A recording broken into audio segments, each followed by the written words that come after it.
You go, hey, Mike. Yeah, what's going on? Hey, have you ever heard of Unidragon.com? Have I ever heard of Unidragon.com? Yes, Unidragon.com. Why, yes, I have heard of Unidragon.com. That's the puzzle dude. The puzzle dude, that's correct. He has tons of puzzles, and of course, he is the best and original wooden puzzles. You have owls. Guess what is the #1 best-selling puzzle? The owl. Do you think you had anything to do with that? No, everybody loves owl. Well, right now, you can get 40% off in stock if you go to unidragon.com/products/enchanting owl. You need to make sure you get yours today. Now, they also have 2 to 6 days for shipping. You can domestically ship within the United States. They have a great customer support. If you ever have any questions regarding your puzzle, except for how to put it together, you can email them at care@unidragon.com. If you want to get 10% off, you can use our code DRAGONTECH. Again, that's Dragon, DRAGON, Tech, TECH, for a 10% off discounts. Now, if you want the original, go to unidragon.com. Beware of fakes. Only get your wooden puzzles at unidragon.com. Get them all. Hey, Mike. What? Have you heard of the Homebrew podcast? I totally have. Get it, nerds. We're hunting space dinosaurs. The Homebrew podcast is the best adventure. It's published weekly and is everywhere podcasts can be found. They're veteran Dungeons & Dragons player who love phenomenal stories, endearing characters, and a good adventure.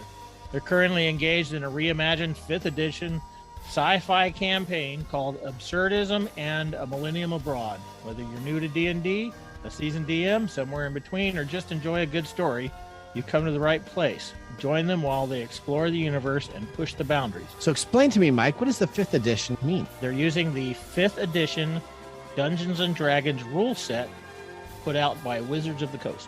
Catch it online today at Spotify, Apple Podcasts, or Google Podcasts. You can find them at facebook.com/homebrew podcast, or you can check them out at twitter.com/the homebrew-DND, or again, anywhere you get your podcast feeds. Why don't you just go to https://thehomebrewpodcast.com? Well, that would be a good idea, Mike. You can find them there also. We would like to thank Podcorn for sponsoring this episode of TechTime Radio. Explore sponsorship opportunities and start monetizing your podcast by signing up at podcorn.com/podcasters. Let me tell you about Podcorn. Podcorn is an absolute must for any podcaster starting out. Now, when we started out TechTime Radio, we started out in a back office with a couple of mics. We expanded to a studio, and then now, as you can see, we're on the radio and have distribution into other markets. Having the ability to have Podcorn at the start of our podcast would have been a dream come true. Guess what? With Podcorn, you now have the amazing opportunity for podcasts to receive sponsorship, such as host reads, interview segments, and topical discussions. With Podcorn, there's no middleman. Podcasters of all sizes can browse and choose opportunities right on their platform, set their own rates, and collaborate with brands directly without exclusivities. You never give up the rights of your podcast in Podcorn, and they're here to support you everywhere possible. Visit podcorn.com. Again, that's podcorn.com. Podcorn is a true success for those starting their podcast dreams. Coming to you from the shores of the Pacific Northwest, keeping you up to date on technology while enjoying a little whiskey on the side, with leading-edge topics, along with special guests, to navigate technology in a segmented, stylized radio program. The information that will make you go, Pull up a seat, raise a glass with our hosts as we spend the next hour talking about technology for the common person. Welcome to Tech Time Radio with Nathan Mumm. I'm excited. I'm really excited. I'm so excited. Wow, you're that excited for the show today, Mike. That's what I get for doing commercials, don't I? That's right. When you think the commercial's off, and I may still be recording it for a video to be played later. Excited. Thank you, David. I'm excited also. I sounded really excited there. You were by the third take. You weren't excited at all on that, really, but okay. You're like, you need to say you're excited. Nope. Welcome to Tech Time with Nathan Mumm, the show that makes you go, technology news of the week. The show for the everyday common person with insightful segment subjects and weeks ahead of the mainstream media. Today we got one topic that no one is talking about that will be out there in the next week and a half. It's going to be What is that? It's our voice over IP outages that happen. yeah. So we're going to be talking about that, which our voice over IP is essentially cloud services. VoIP. Yes, voice over IP. So you'll see it as VoIP, but essentially it is cloud services to run your phone. We're going to be talking about that. I'm Nathan. Welcome to the show. We are live streaming in the studio at 1150 KKNW at KKNW 1150. All right. You sure? We're on Twitch TV. So if you go to twitch.tv/TechTime, we're on Twitter /TechTime. We're on YouTube /TechTime. We are on. Is that my phone? Your phone's buzzing. My phone's going off. And we're on every streaming media service, and we're only on live Saturday. Are we on Pinterest? No, I don't think we're on Pinterest, but we are on Instagram, so we can take pictures. Yes, we are on Instagram. Okay, so we're 4 to 6 p.m. We're not on Monday, Tuesday, Wednesday, Thursday, Friday, Saturday, not 4 to 6 p.m. or Sunday. If you're listening to us during that time, you're listening to a rebroadcast. But you can always find out the most up-to-date information and insight regarding our show at techtimeradio.com. That's techtimeradio.com. And as long as FireEye doesn't hack away at it, it will always be up and running. So you have nothing to worry about. You just can't help yourself, can you? What's that? Yeah, FireEye, whatever they got there, their new flunky guy isn't as good. So he's struggling a little bit. So they better get back senior dude because they try to compromise it a little bit. What are you even talking about? Well, the website, so we get these compromises on the website. We have a WordPress site, and on the WordPress site, we have a tool that actually takes a look at IP addresses that log in. So when I see Virginia and New York, and I see them randomly coming on in with the password attempts, they're just not as good as the previous guys. So, all right. Because they didn't pay anybody off. That's right. Tech Time is a weekly 2-hour show that talks about current technology in a simple format without having to geek out. David, let's start the show. You're going to totally geek out. Now on today's show. On today's show. Are you serious? Yeah, that's awesome. This week on the show, who is the Facebook whistleblower that is going to be on 60 Minutes this Sunday? We're going to be talking about Facebook. Facebook has been blown up because a whistleblower has gone to Congress and has provided documentation about Facebook's ethical and unethical processes to engage younger audiences into being a part of their social media platform, and some very unethical statements about how they want to dominate essentially the influencing of people. So a whistleblower has released a bunch of documents. They already are. And she is going to be, did I say she? I did say she. She is going to be on 60 Minutes on Sunday, so you're going to want to catch that. We're going to be talking a little bit about that to give you a heads up. We have Amazon announces Astro, the home robot. So you remember the Jetsons? So you got Rosie the maid, right? Yep. And then you have Astro the robot dog. The robot dog, and we're going to be talking about that. Amazon's coming out with a robot type companion for your home called Astro.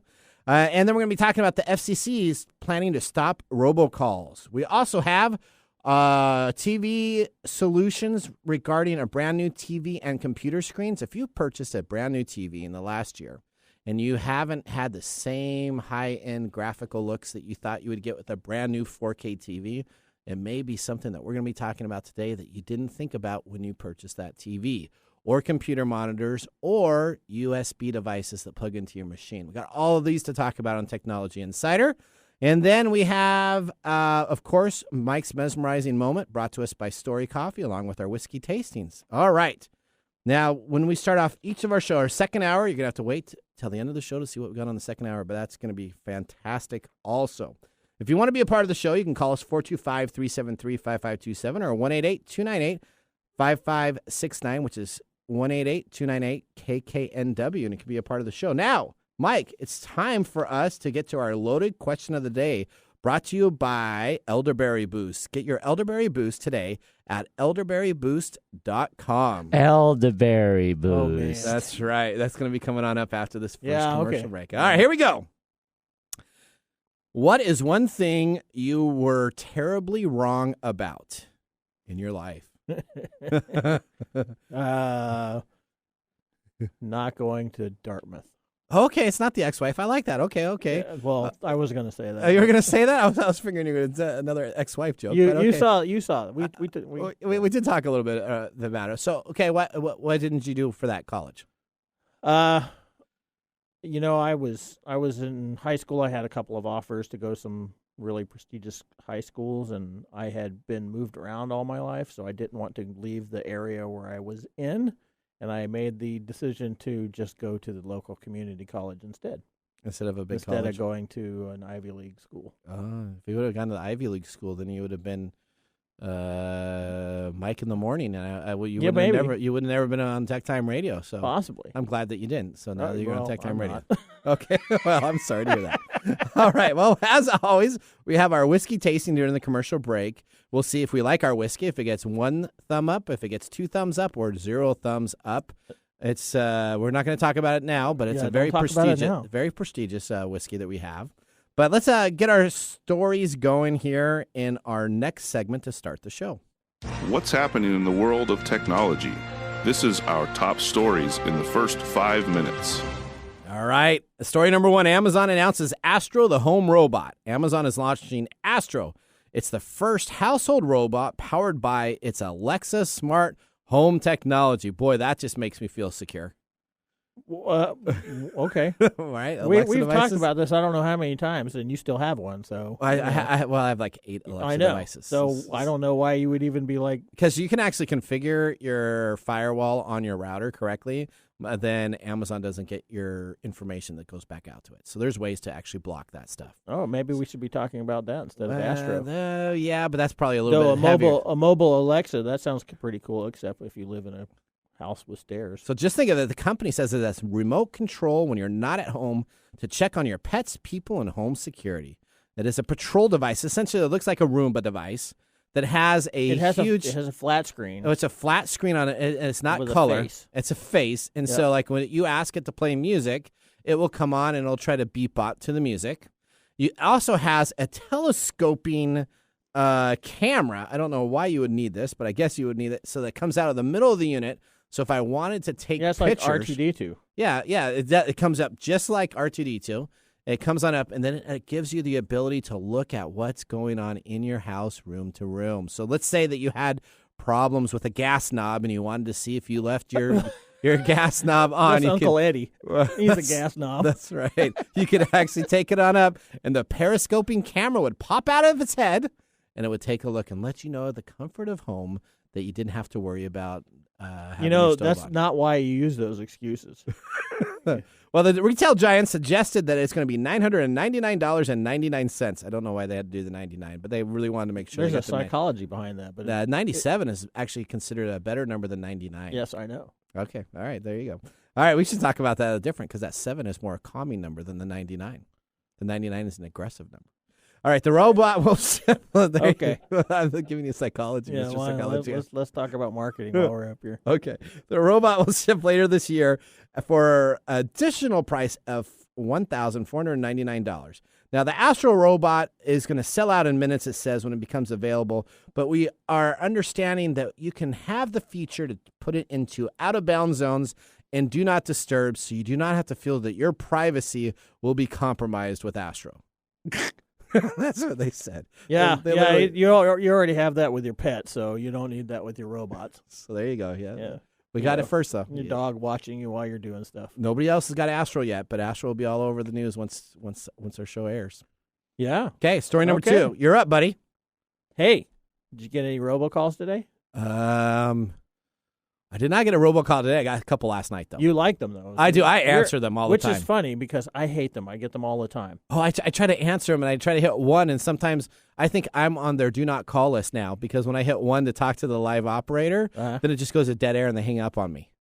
Yeah, that's because they want to leave a dumb message like I got about my courier. Yeah, like your courier from last week's episode. Make sure you listen to last week's episode. Right. That was hilarious. So, that's the funny thing because ending robocalls is like a big deal. It's like whack-a-mole. As soon as you get rid of one, a whole bunch more pop up. Well, today's second story is about how the FCC is planning on stopping that. Oh, wow.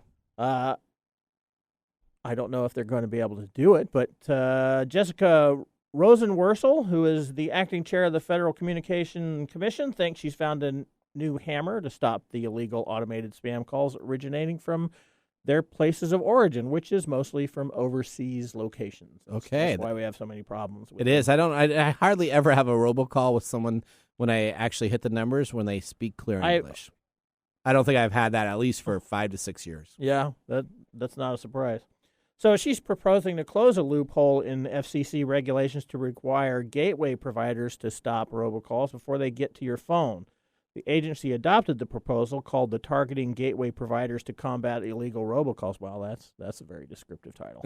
During its monthly meeting on Tuesday. Okay. The proposed regulation would put additional requirements on U.S.-based gateway providers that pass through voice traffic and to other networks in the U.S. These gateway providers, which are smaller, low-profile companies that hand off calls from network to network, are often used by foreign scammers to disguise phone calls entering the U.S. These new regulations would ensure that those gateway providers are verifying those calls before they pass them on to other operators in the U.S. Cool. We'll see how that works. Okay.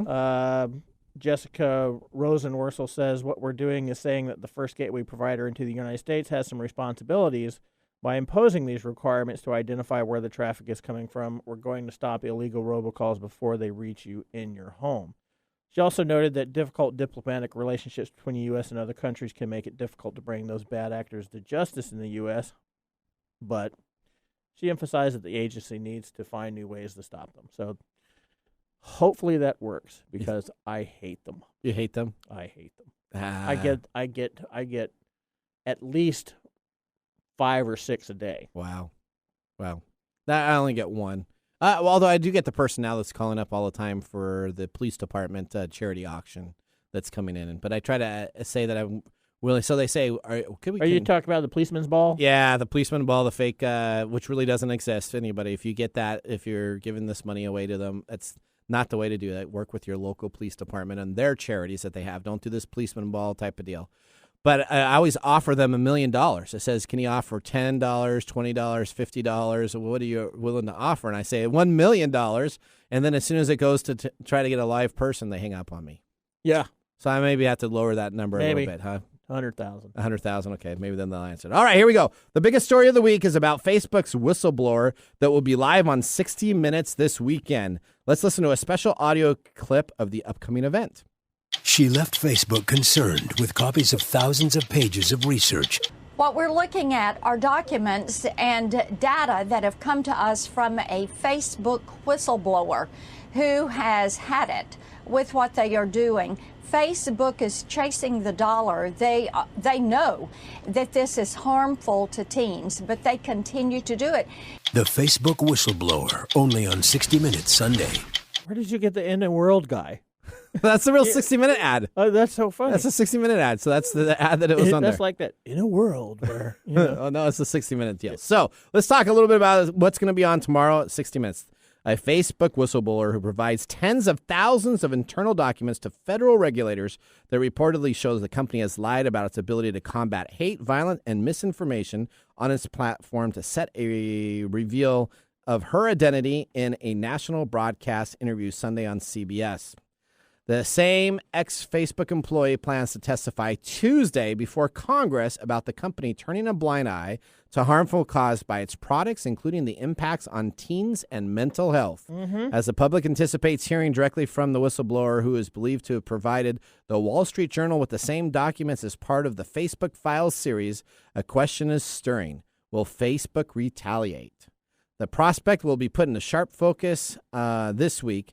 Facebook executive Antonio Davis, Antigone Davis, the director of global head of safety at Facebook, was asked in a Senate hearing about the company, saying that they will not retaliate against the whistleblower for addressing Congress, but they are certainly leaving themselves open to going after this person for exposing confidential information to the news media. Yeah, so they're going to go after her. That's what they're going to do. They're going to take her to civil. They're going to take her to civil court and sue her for gazillions of dollars.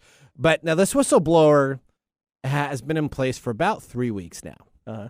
So this person, I would expect, has already done her due diligence and probably already has people that have signed up where if I release this information and a lawsuit comes in the public sector, that other individuals will pick up the fines or pay the fines. It could be even 60 minutes for all we know for this interview whistleblowing, saying whatever happens in the civil court will take over and pay that penalty for that. Sure.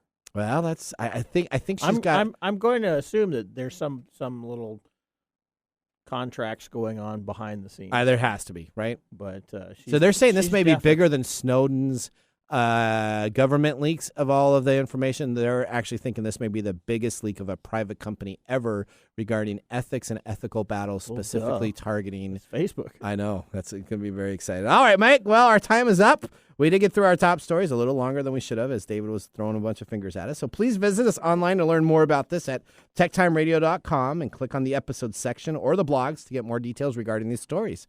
Up next, we have Technology Insider segment where we're going to be talking about voice over IP. That's called VoIP, the way cloud-based phones work in most businesses today, as there was a major hack that happened this week. Then we're going to be talking about HDMI, USB devices, and other devices. And we even have somebody that was on our show created a public statement regarding their phone services that were essentially down during this hack that happened. So I can't wait to hear from Lon Baker's email that was sent out from Virtual PBX, one of our sponsors that we had on here. And we're going to be talking about that. That's your phone service. That's right. We're going to be talking about that right after this commercial break. We'll see you then. Hi, I'm Nathan Mumm, host of TechTime Radio with Nathan Mumm on KKNW. TechTime Radio's live show is Saturday from 4 to 6 p.m., and you can always check us on the web at techtimeradio.com. Our segmented stylized radio gives you the breaking news before it hits mainstream media. Join myself and Mike Roday as we'll make you laugh. That's good. So, Hooked on Phonics worked for you, didn't it? It did, just a little bit. And learning something new in technology. Join us Saturdays, 4 to 6 p.m., and Thursdays from 6 to 7 a.m. The Technology Show for the everyday common person. Hi, this is Lisa Downs, host of Reigniting You, the show that takes a positive, forward-looking approach to mid to late career transitions for Gen Xers and Boomers every Wednesday afternoon at 3 o'clock Pacific. Whether you're looking to stay in the traditional workforce, do your own thing, or retire or semi-retire, Reigniting You is your source for career transition advice, inspiration, and insight for what's next in your career and life. Join me Wednesdays at 3 o'clock to get re-energized, recharged, and reignited.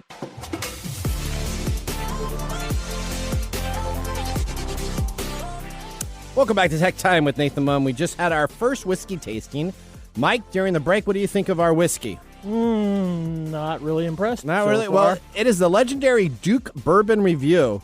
It is supposedly the same. You see John Wayne's signature on there. This is the John Wayne whiskey that he would drink supposedly on shows and supposedly. So I don't know if it is exactly the same. Did I say supposedly? Supposedly. Hooked on Phonics worked for you, didn't it? There you go. So it's $39, 88 proof.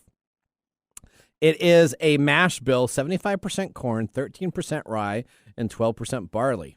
See, look at that. Since we had Mark on here and he had all these different information, now I'm doing a little bit more research on the whiskey instead of where it's just from. It has a cork on the top, so that's always you always like the cork, and this one has a. It says Duke on it even. Yeah, it has a burn inscription on there. The Duke. And it's a vanilla flavor, candied fruit, and a little bit of toffee and brown sugar with a long finish and a hint of cloves and cinnamon. Don't know if I'm tasting any of that stuff. I just tasted alcohol. All right, well, we'll see how it goes. Okay. Woo. It's a good upfront taste and then a long alcohol taste. It's a long alcohol finish. Is it as bad as Canadians Mist? No, nothing is as bad as Canadian Mist. That's right. All right. Well, now that we got our drinks out of the way, we have our segments to explore technology with an insider view. Let's get ready to start our next segment. Welcome to Technology Insider. We get the information directly from the source. All right. Was your work phone silent this week? It might have been. People were trying to call you, but your incoming voice phone service was being hacked, and essentially your phone service coming in was down. But that's only if you use a cloud-based phone service. It's only if you use a cloud-based phone service. That's right. If you have an on-prem solution On-premise is what that means, an on-prem solution, and you have it routing through SIP pipes, which again are the telephone pipes that sends digital technology over the wire. Essentially, you would have been safe and you would have no problems at all. You would have never experienced anything because the internet was up and working. But let's take a look at what happened to one of the largest providers, Bandwidth.com. You know, we talked about those incoming providers. Yeah. Bandwidth.com is one of those. So as they're trying, maybe they were getting hacked for all the telemarketing calls that came in there. Yeah, maybe. Bandwidth.com has become the latest victim of a distributed denial of service attack targeting voice over IP providers. Again, a distributed denial of service attack is when you have a bunch of traffic coming on in to the main ports that is taking the server down or the ports down or the ability for you to transmit back and forth. Over informing it, right? Correct. That is exactly correct. A DDoS attack. So Bandwidth is a voice over protocol service that combines Bandwidth.com as a voice over protocol service that provides telephony over the internet for businesses and resellers. Starting September 25th at 3:30 p.m. Eastern Time, Bandwidth began reporting that it was experiencing unexpected failures with their voice and messaging service. Since then, Bandwidth has been providing frequent status updates detailing the outage affecting voice, enhanced 911 services, which were down, messaging, and access to portals. As Bandwidth is one of the leading telephone providers for telephony in the U.S. over IP companies, many other voice over IP vendors reported outages over the past few days, including Twilio, Accent, Dialpad, Phone.com, RingCentral, and Virtual PBX. Okay. Dun, dun, dun. Dun, dun, dun. Well, it's not been 100% confirmed if all of these outages are related to bandwidth service disruption. One outage report directly mentions bandwidth in its context of a voice over IP provider.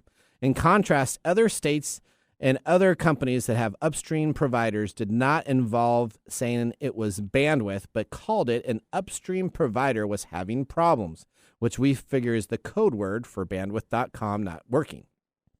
Earlier this month, voice over IP providers suffered a catastrophic attack also, and essentially the voice over IP.ms attack was a distortion that was composed to be a threat actor by the ransom group Revil, that was initially demanding 1 Bitcoin to halt their attacks against the items. Now, the Revil has not confirmed this in the dark web Revil information. If you're a dark web individual, and maybe I am, like you are, yeah, we do not believe that it was actually Revil that did this. We think it was somebody else, and they're trying to use Revil's name is because Revil has a very popular name. I don't think it was Revil at all. Okay, yeah, all right. We have a comment that came in about this. Brandon says it was insane.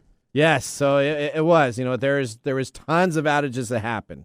Thank you, David. We have an email to share with you from Lon Baker of Virtual PBX. This is essentially an email. We had Lon on the show, right? So we like Virtual PBX. They're a great provider. Now, I got frustrated. Let me just tell you, I got frustrated this week because our main TechTime radio phone number was down. Essentially, my consulting service, EE Services, was down also. So I was a little frustrated, and we use Virtual PBX to do all of our routing for that. Now, RingCentral, other companies also had the same problem, so it isn't necessarily Virtual PBX. But this is at least what Virtual PBX did. Lon got on and sent an email out to all the subscribers. It says, today, Virtual PBX, along with a significant number of other voice-over IP providers in the U.S., are experiencing a carrier outage caused by a distributed denial of service attack occurring on bandwidth.com. This type of attack has been spreading across the voice-over IP industry over the past weeks and has been impacting SIP trunks and hosted voice-over IP providers. Please keep in mind, in the U.S. and Canada, phone numbers are owned by underlying carriers, making this type of an attack on bandwidth.com essentially disruptive to all businesses. We recently partnered with the industry-leading denial of service security company Cloudflare to successfully mitigate threats to our service. We are also implementing improvements to better address the evolving business challenges we all face today and to allow us to respond even more quickly. Please note, like you, we are equally frustrated with this attack on telecom infrastructure. We will continue to update our status on our site and situation as the situation develops. So, was TechTime Radio's phone down this week? Yes, they were. Was this frustrating? Absolutely. Does this make me want to go to an on-premise solution instead of a cloud solution? Yes. But I'm waiting for the company to respond to my frustration from Virtual PBX before I make any decision. And I talked with Virtual PBX account manager, and essentially they included adding an email to Lon. So Lon actually responded to me directly and said, yeah, there was some frustration. I told him that I was going to go on and talk about this type of bit. Again, I'm not trying to signal out Virtual PBX. Virtual PBX is the company that I use, so I specifically know of the situation. But it was very frustrating to have voice over IP services on this higher that just goes carrier. Into the continuing topic of how we are dependent on certain technologies that other people are able to take over and essentially destroy. Correct. So my question is, do I go back to an on-prem solution, or do I continue to do a cloud-based solution? Get a landline, baby. Get a landline. So I mean, I will have to say I apologize to Virtual PBX for at least some of my language in my emails. I was a little bit upset. Were you upset? I was upset because this is our main primary line into the radio station. But they have no control over that. Well, I know. So what happens is if I trust my voice over IP service to them, so I'm trusting my phone service to work. At least I'm okay with 99% of the time. If it's down a couple times, I get it. But if it's down for 6 days, and then who do I have to argue? The only person I have to yell at and scream at is probably Virtual PBX or Ring Central or whoever anybody's using. Messenger. And they're going to say, yeah, sorry, the uphill. And then I'm like, I don't really care that the uphill person is. Freaking get a better uphill person because I want the phone service to work. Yeah. So I was kind of a jerk. So if anybody from Virtual PBX is listening, I'm sorry, but it really was pissing me off. So, all right, here we go. Here we go. Well, that is the cloud-based phone outage that you're going to hear about in the coming weeks. It's not in mainstream media yet. So they kept it all out, and so people are saying they kept it all out because they didn't want to give the bad actors what was going on. So there was, again, Is this you? No, this is me, Nathan, going to the dark web and knowing information because I have my own Tor account. I got my own browser. I've shown you that. I've shown a bunch of different stuff. It was a ransomware that it looks like was not paid. So instead of getting the service back up, they were very vocal to not pay that service and try to fix it themselves, which is probably why it took 6 days to take care of it instead of a day and just pay the ransomware and go from there. I once worked for a pager store way back in the day. Yeah. Back in the early 90s. Yeah, does anybody listening here know what pagers are? What is a pager? Yeah. And the guy's computer system went down for a week, and we lost 50% of our subscribers. 50%. 50% because they couldn't have the paging system work? Because they couldn't get their pages. Yeah. And they were like you. Yeah. You know, they were like upset. And, of course, that was his fault because he didn't have anybody that could fix the computer, didn't have a backup for the computer. This was back in the day when he thought he was Mr. Computer. Okay. And, the store closed down about 3 months later. You know, it's always good to have backups of your computer stuff. You know, when my Surface died, a couple months ago, I had backups, so we got everything back up and going, right? So it had it on the cloud. But I will tell you this.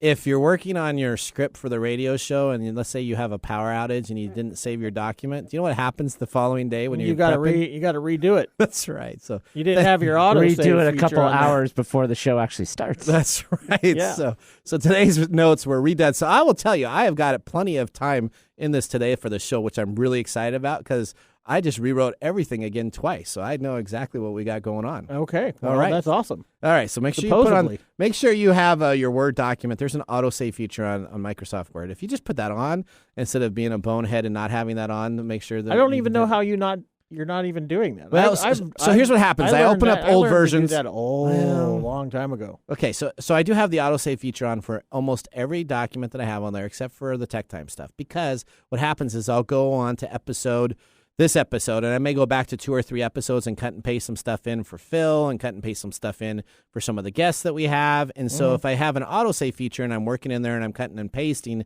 then the old versions of those things get altered. Right? So specifically not anymore because now I just couldn't turn it back on to autosave. So specifically for the TechTime radio documents, I was not autosaving it so I could make sure I had the whole hysterical stuff. But now it's autosaving. I'm saying forget that because I'm not going to redo 4 hours before the show. Don't do what Nathan does. All right. Well, we're going to take a commercial break. And when we come on back, we're going to talk to you guys and I'm going to quiz everybody in here about USB devices. We're going to talk about PCs. We're going to talk about TVs. We're going to be talking about why is it that you have a USB drive that you plug in that's supposed to be super ultra fast. You plug it into your computer and it's supposed to do 10 megabits per second, and you look at it and it's like 1 megabit and it takes forever. Or why is it that you got a brand new 4K TV and you say it looks just the same as my previous one did?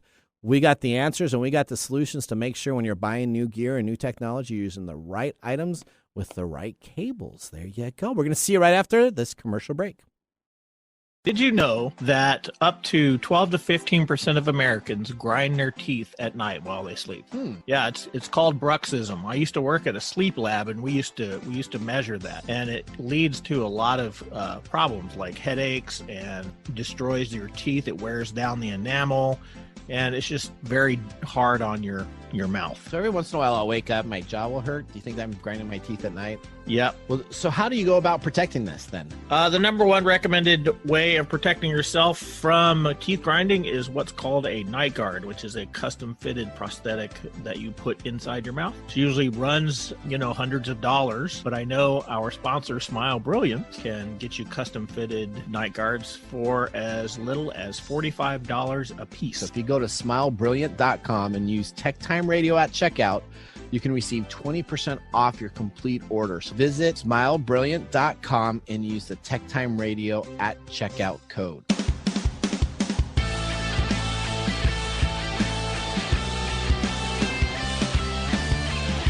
All right. Welcome back to Tech Time with Nathan Mumm. Mike, how's the whiskey tasting during this break? Still not very impressed. You know what? It's not like the worst whiskey, right? So, I mean, we've had way, way worse. No. But we've had some really good whiskey in the last couple of weeks. And so, you know what? Maybe if I threw this in right after we just did a Canadian Mist, maybe it would get like 2 thumbs up. But are you saying we should start our palate off every show with the Canadian Mist? A swig of Canadian Mist, and we'll be like, oh, this is the best stuff ever. No, but I do think we may be a little bit biased. I don't think it's bad. I don't know if I'm going to... It's not bad. So I'm going to struggle if we give it 2 thumbs down. So why? Because I don't think it'd be that. Because 2 thumbs down normally is really pretty bad. So we're gonna no. I mean, Canadian Mist was like 4 thumbs down. So that's correct. So we get this 2 thumbs down, but I think there's been some split ones that I think this may be a little bit better with. So now, you can't. You're talking about adjusting the rating scales. Rating We probably scale shouldn't do that, based on how you think it should be, not how it tastes. Okay. Well, let's start our next segment. So we're going to continue on with what we had here for Technology Insider. Let's talk about USB devices. So here's the biggest problem with people get new TVs, when people get new monitors for their computers, and people get these portable hard drives. Mm-hmm. There are different versions of USB devices. There's different versions of DisplayPort and HDMI devices. And you know what? Not the consumers are not as smart as you may think, because what they'll do is they'll purchase something new and they'll use their existing cables that came with the other unit because they're already there and they don't have to get new items. So let me ask you a question right now. Here we go. Question number, if you look at a computer. Dartmouth.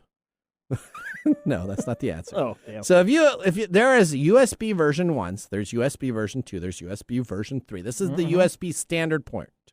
If I look at my computer and my USB port is black, what does that tell me what version that is? Do you know?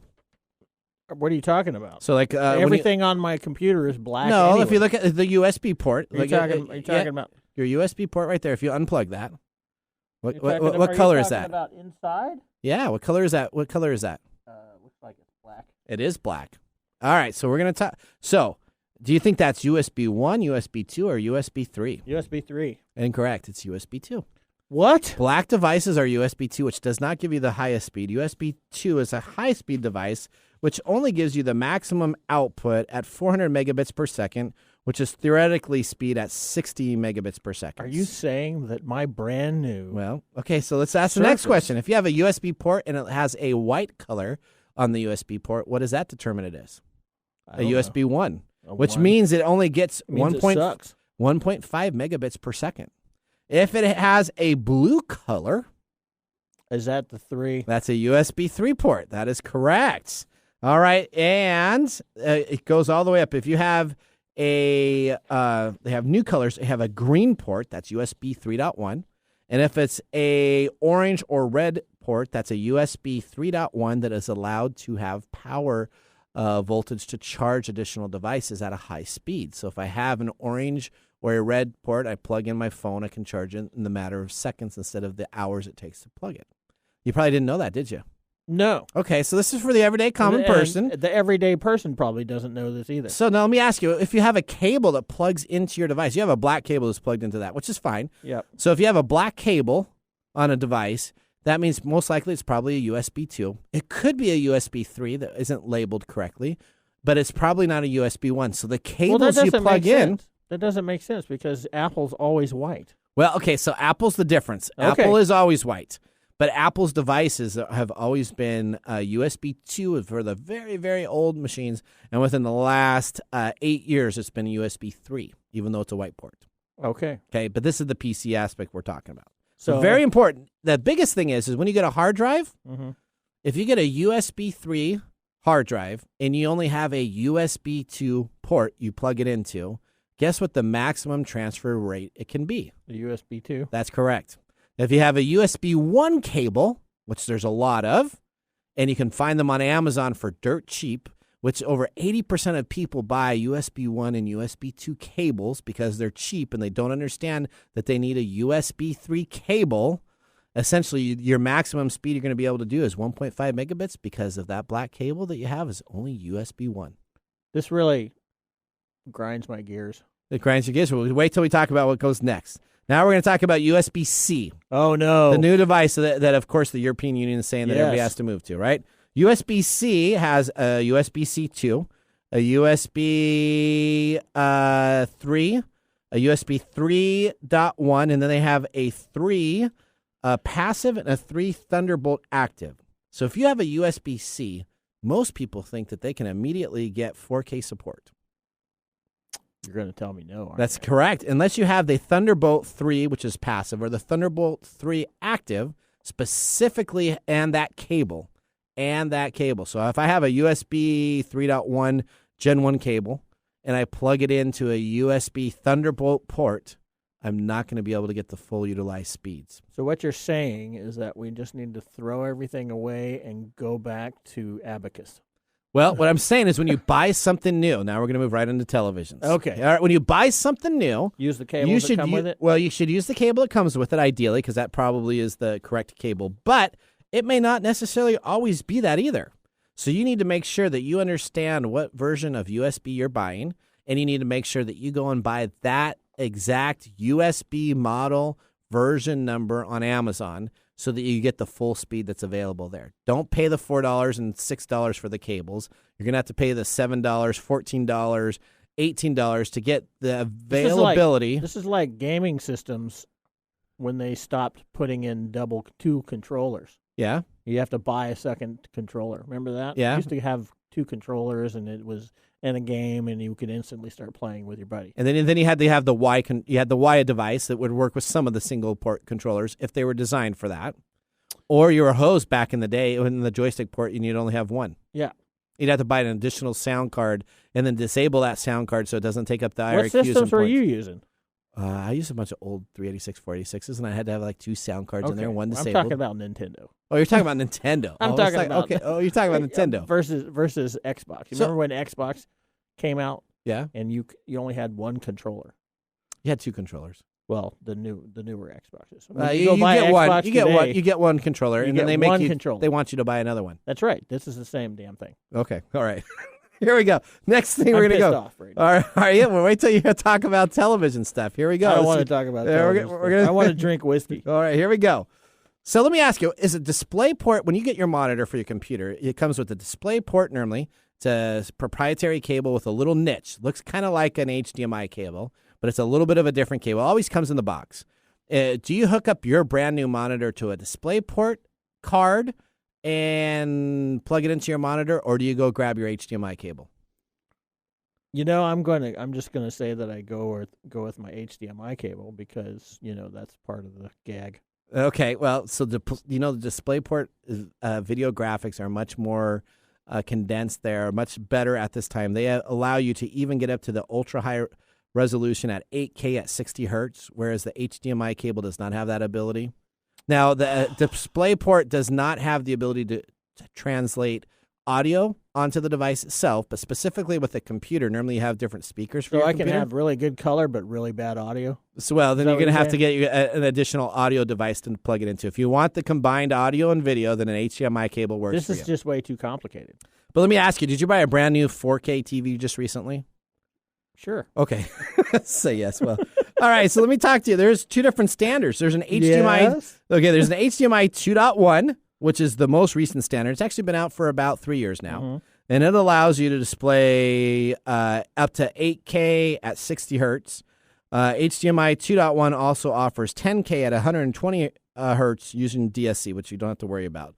But do you know that most people only have an HDMI 2.0 cable? 80% of the HDMI cables in production and that are purchased off of Amazon are HDMI 2.0 compliant, which means that you do not get your full 4K resolution because you do not have the right cable. Yeah, I believe that. So you're only getting 2K. And I'll tell you why Why is that? later. Okay.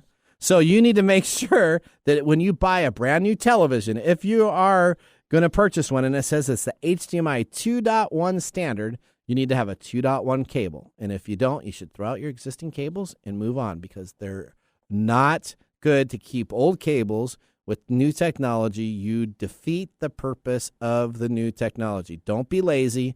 Throw out the cable with the television and get new cabling and get the new television so you can get the full high resolution. That's like all the little accessories that you buy for your car. Yeah? I can get the base model, but I have to buy all this other stuff for it. Well, I don't really buy base models. I always try to buy the real cheap car with the souped up stuff. You try to buy the highest trim models of the cheap cars. A used car. Yeah, the Ford, my beautiful Ford Focus. It's like the super sport Ford Focus because I didn't want to buy the cheap Ford Focus. I got Okay. the high end one. All right, we're gonna go a commercial break. Wow. When we come on back, we got Mike's mesmerizing moment brought to us by StoriCoffee and our pick of the day. Hey, Mike, What? have you heard of elderberry? Only in reference to a Monty Python movie. Well, let me tell you, Elderberry Boost, again, that's elderberry-boost.com. Elderberry Boost. Yes, Mike, that's Elderberry Boost. You can choose organic Elderberry Boost, that 8-ounce size. That's available on sale right now at $11.99. But you're listening here right now on TechTime Radio, so you need to go to Elderberry, that's ELDERBERRY-boost.com and get some today. Elderberry Boost. Elderberry is an all-natural organic immune system booster and antiviral. Elderberry is known to actively fight against viruses, including colds and the flu. It also works as a natural remedy for allergies, cancer, digestion, heart disease, high cholesterol, headache, toothache, weight loss, and reduced inflammation. It's a natural and healthy diuretic and has many antiviral properties. While it is famous for fighting the flu, it is effective for any illness. Elderberry Boost was created to provide a quality organic elderberry to their customers. After searching years ago for a perfect elderberry syrup, none could be found, so they essentially created their own homemade recipe. If you would like to get 15% off your first order of Elderberry Boost, just put in the discount code TechTime at checkout. Again, that's elderberry-boost.com. Elderberry Boost. This is Mike's mesmerizing moment, presented by StoriCoffee. Visit StoriCoffee.com. So here it is, right? Yep. We talked about this, all these cables and stuff. Yep. And we talked about how I take my new TV out of the box, I put it in, and I just grab the cable. It's already sitting there and plug it in, and everything's supposed to work fine. Yep. That's the problem with human nature and technology. There's too much stuff. There's too much stuff here for the common person to pay attention to, and we don't like paying attention to a lot of things at one time. Okay. So when you're talking about all these USB ports, probably I would say up to 80% of the population probably glazes over. They have no clue, right? They White, don't blue, want it. black. What does that mean, right? Yeah. Right, white, blue, black. It's just like a color choice. Oh, look. And then we said that almost all, what was the percentage of cables that are sold? 80% are 80%. are the HDMI 2.0 version and not the HDMI 2.1 or higher. Right. So people are going to be looking for a cable. They're not going to understand these stupid differences because it doesn't enter into our normal realm of, you have to have a level of techno nerdery Okay. to be involved in a lot of this stuff.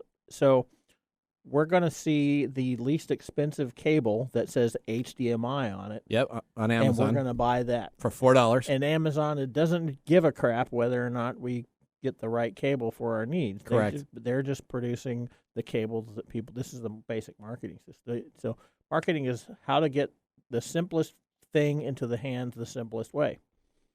Right? You know what? So that's why hopefully people are listening to our show. Sure. And they're going to hear that HDMI, when you buy They're probably going to be a little ticked off like me because I'm like tired. I don't want to learn about all this stuff. I remember when I went to go get my Surface, right? Yep. I was asking all kinds of technical questions. Yep. And I remember talking about the USB ports and asking about the difference of the USB ports. Okay. And the funny thing is that I thought this whole time this was a USB 3.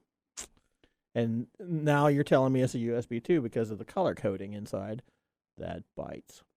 Well, but you know what? You probably, with the right cables, you're probably not going to notice any difference. It doesn't, of what you need to transfer. As long as you're using newer cables, then you should be fine. But if you buy a USB 3 device, you're going to plug into something. Yeah, but here's my human behavior stuff once again. Okay. When I plug stuff into my computer, I don't pull out a stopwatch and start timing stuff. I just let it do what it does. I've gotten to the point where, when I'm downloading a game update onto my Alienware, I know it's going to take like 45 minutes. So you just do something else. I just do something else, and this is what I do when I'm doing anything else. So if I look at that, I'm like, wow, that's going to take a long time. I'm like, F this stuff. Well, now guess what? We are hopefully here for the common person. If you go and buy a device like a new television for this upcoming Christmas season, and it says it's HDMI 2.1 or better, you want to make sure that you buy at the store an HDMI 2.1 cable so you don't plug it into your existing cable. Don't just go to the person and say, yeah, we'll just take whatever cable comes with it. Or the cable that comes with the product, use it. Yep. Because that cable, I see a lot of times people get a brand new product, throw that cable into the junk bin and use their existing areas. No, use the cable that you get. Most people are going to go to the simplest answer. And that's, well, I already have this cable hooked up. I'm just going to plug it in. Well, it's got to be correct cable to correct port. Yet those type of people probably aren't going to notice that there's not a huge difference in the HDMI. There's a big difference. Screen. There's a big difference. On my Xbox Series S that I have up on my deal, I have all the high end cables. Everything's gold plated. Everything's high end, so that I can make sure I get my great graphics. Yeah, but you're like Captain Nerd. That's right. Okay. Well, hopefully people learn that. Let's go to our pick of the day. And now our pick of the day for our whiskey tastings. Let's see what bubbles to the top. All right, we have the legendary Duke Bourbon, $39 a bottle, 88 proof. At least if you probably bought that at Wines & More or one of these places, you're probably not going to go through the checkout where they ask you if you really want to buy it, so they'll probably still buy it to you. It's a deep red, medium-bodied, leathery taste. That may be true. Leathery? It is leathery. The labeling includes the word Duke in the cork, which is a perfect, nice touch. It's right up front with you with a vanilla and a candied fruit taste. After the fact, when you pick up, you can taste the toffee and brown sugar, along with the finish of hint of cloves and cinnamon. Mm-hmm. I don't know if I taste any of that, but they did a great job marketing it on their website about what this is. Okay, no disrespect to the Duke, but I'm thumb downing this one. You're thumb downing that one? Yeah, I didn't. It's okay, but it's just okay. So I'm struggling as we talk about. Just give it a thumbs down, man. You know you're going to give it because I saw your face. So if I give it a thumbs down, I don't think it's as bad as ones we've given 2 thumbs down for. You gotta do it, man. I watched you taste it. The last taste, I was really. If you notice, I even have a little bit more. Yeah, I know you didn't even finish. I'm going to have to get that before the second hour. Just do it, dude. Just do it. It's going to be a thumbs down too. There you go. All right, so we got 2 thumbs down there. That is the legendary. Can't be skewing the results just because you think it's the wrong thing to do. Well, you know what? It was an interesting deal. Well, let's talk about what we have coming on the second hour. We have our Steals and Deals segment, and I have a Steal of the Week. So if you're catching our show with the it's one a USB cord. Well, it's a USB cord, so you can plug in the correct. It's a USB 3 cord. There you go. All right. So no, it's going to be something completely different. But if you're catching our first hour and you're not catching the second hour, now's the time to go to techtimeradio.com. Watch the second hour with Mike and I. You can always take a look at it at KKNW 1150 AM. All you got to do is Google TechTime Radio, and you're going to find the video that we have. We also have on there, we have Ask the Experts, and we're going to be bringing Phil Hennessy in. We're going to be talking about robotics and technology, specifically robotics taking over the kitchens of sit-down and fast food restaurants. Ask him about Astro. We're going to talk a little bit. Actually, we talked a little bit about that last night, as a matter of fact. Yep. Then we have Things You Don't Know with a feature of EA's new COO, Lori Miley. Hurry up. Welcome to 2 hours of Tech Time Radio. We're excited to see you on the next hour. I'm Nathan Mumm. Bye-bye. And Mike Roday. Thanks for joining us on Tech Time Radio. We hope that you had a chance to have that moment today in technology. The fun doesn't stop there. We recommend that you go to techtimeradio.com and join our fan list for the most important aspect of staying connected and winning some really great monthly prizes. We also have a few other ways to stay connected, including subscribing to our podcast on any podcast service, from Apple to Google and everything in between. We're also on YouTube, so check us out on youtube.com/techtimeradio, all one word. We hope you enjoyed the show as much as we did making it for you. From all of us at Tech Time Radio, remember, Mumm's the word. Have a safe and fantastic week.